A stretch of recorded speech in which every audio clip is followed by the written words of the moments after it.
Hello everyone, and welcome to my General Hospital YouTube channel.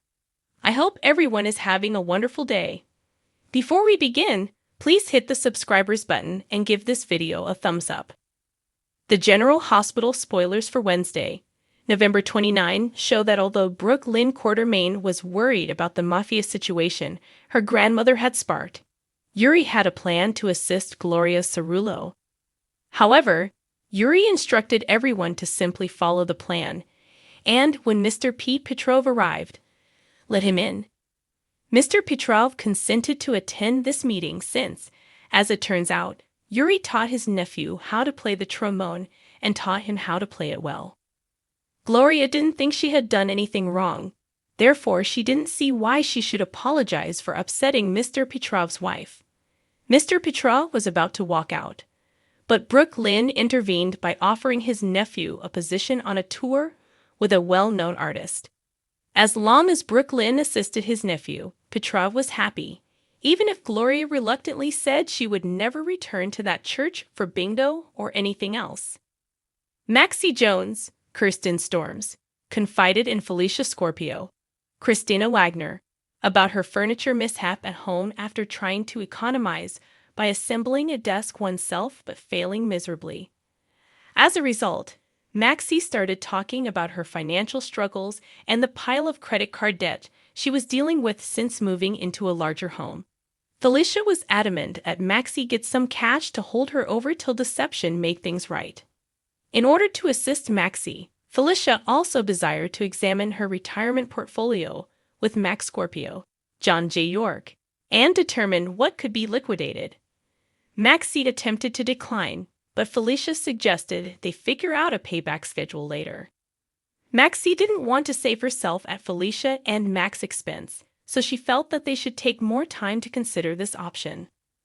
When Alexis Davis returned to the Port Charles Grill to retrieve her misplaced phone, she noticed Molly Lansing Davis meeting with Claire Brown, the surrogacy matching specialist. After the meeting, Molly was approached by Alexis, who said she would listen if she wanted to chat. TJ Ashford thought Molly had begun looking for a new surrogate, and that it was too soon, that they were setting themselves up for further heartache.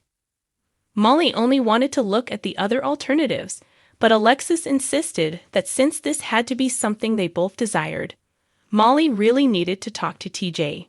Until the deposition, Hamilton Finn was not allowed to answer any further questions from Dede Clark by Martin Gray at the hospital. Martin then brought up the fact that Dede might place all the blame back on GH if the hospital had recruited him to blame Finn. Martin believed that everyone would benefit from concentrating on the reality, which was that Finn and the hospital followed protocol in every way. Finn expressed admiration for Martin's handling of the situation, but Martin was uneasy about the case and brought up the possibility that the hospital could try to buy their way out of difficulty by pursuing a settlement. They wouldn't think twice to put Finn under the bus if that occurred. Detective Briscoe of the PCPD sought to ensure that Dan Falconeri had no conflict of interest because the latter had shot Austin Gatlin Holt's Roger Howarth, cousin 2 months prior while under Briscoe's jurisdiction. Detective Briscoe wasn't asking Dante to step away from the case, at least not just yet. Dante wondered if they expected him to. Detective Briscoe reviewed with Harrison Chase, Josh Swickard, how a neighbor discovered Austin's body because the door was ajar. Harrison Chase arrived to assist with the investigation. Although Detective Briscoe was confident that Mason Gatlin would not smuggle himself out of police custody at GH to pursue Austin, he nevertheless needed to be sure of his location just in case. Additionally, Briscoe was curious about Austin's social circle and discovered that Austin had a close relationship with Ava Jerome. When Sonny Corinthos told Ava that Austin had passed away at the Metro Court, she was stunned and wanted to know how it had happened. Ava objected that she didn't even know about it until just now, even though Sonny advised that she inform him. Sonny begged Ava to come clean to him right away if she was to blame for this. Sonny cautioned Ava not to waste time and make it more difficult for him to hide her traces, because she couldn't be Avery Corinthos' mother while she was incarcerated. Ava discovered additional information about Austin's terrible destiny while reassuring Sunny that she was unrelated to this. Sunny was informed by Ava about her most recent interaction with Austin at the gallery, and he brought up the possibility that Austin had revealed information concerning Nicholas Cassadine. Ava would need to persuade the police of her innocence, according to Sunny, who thought it may give her a motivation and make her a strong suspect. Danton informed Mason about Austin's passing and the events that transpired in Pawtucket while he was at the hospital.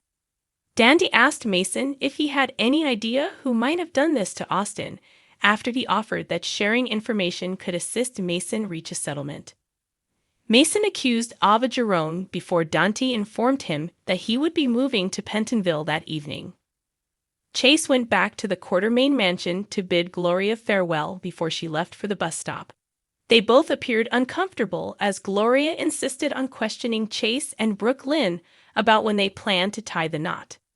According to General Hospital spoilers, Brooke Lynn and Chase may decide to get married sooner than anticipated.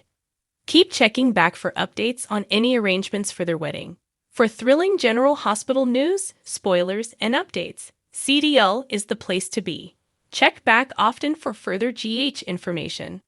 According to General Hospital teasers for Thursday, November 30, Cody Bell will fulfill his commitment to James West and discover that there is a situation that needs his assistance.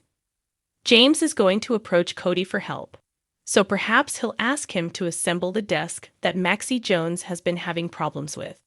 Given that James is seen giving Cody a high five and saying that they did a fantastic job in Thursday's GH teaser video, it appears that Cody will allow James to pitch in. At least Maxie won't have to worry about putting that desk together, which will ease her mind while she deals with serious money issues at the moment. TJ Ashford will reveal to Brooke Kerr's character, Portia Robinson, that he may have made a grave error in the interim. TJ would presumably feel bad about how he handled things with Molly Lansing because he silenced any discussion about finding a new surrogate and plunged himself into his work, Davis. Nonetheless, given that TJ has had a terrible loss, Portia could believe he should be able to forgive himself. Since communication is crucial between TJ and Molly, Portia might advise him to speak openly with her and pay close attention to what she has to say. Willow Corinthos will then sense that Molly needs to talk about something, but because it's a delicate topic, Molly might hesitate. Given that Willow's firstborn son did not survive, Molly might tread cautiously when discussing the infant loss. Willow will guarantee that no topic is off limits between them since she doesn't want Molly to feel as though she has to tread carefully. That can cause Molly to talk to TJ about the miscarriage and how she feels disconnected from him when it comes to trying again. She will inform Christina Corinthos Davis that Drew Kane secured Scout Kane a position at Westwood Academy over with Sam McCall. Christina will be impressed that Drew made this happen because she attended Westwood as well and is aware of how exclusive it is. Regretfully, Sam acknowledges that she's not sure Scout would be a good fit. Sam might provide information about Scout's admission that she didn't want to attend Westwood once they were by themselves when Christina queries why. The thought of being taken away from her pals and her usual school may not sit well with Scout. Dan Falconeri will approach Ava Jerome in another place and inquire as to when she last saw Austin Gatlin Holt. Ava will cautiously respond to Dante's questioning and make an effort to persuade him of her innocence because Sonny Corinthos told her that she might end up being the main suspect. Michael Corinthos will argue with Nina Corinthos at the Metro Court, demanding to know what the hell she is attempting to do. Michael will remind Nina that he could reveal her SEC snitching at any time, but Nina will eventually grow tired of his persistent attempts to keep her away from Willow and the children. Sonny will be making preparations for Christmas Eve on Thursday's episode, so those plans may be the source of the problem. Michael might secretly advise Nina to find an excuse to leave the upcoming gathering since he might not be in favor of her attending. Dex Heller will deliver a message from a significant person to Sonny in the interim. In the teaser video from Thursday, Dex is heard saying that Sonny needs to see someone and that he is open to seeing whenever Sunny requests. Perhaps Mr. Pete Petrov traveled to Port Charles for an other purpose than to resolve a dispute with Gloria Cerullo, Ellen Travolta. But he simply happened to show up in town. It seems ridiculous that a significant Russian mob figure would show up only because there was some tension during church bingo night. Thanks for watching. If you like this video, so please don't forget to subscribe to my channel and don't miss any updates.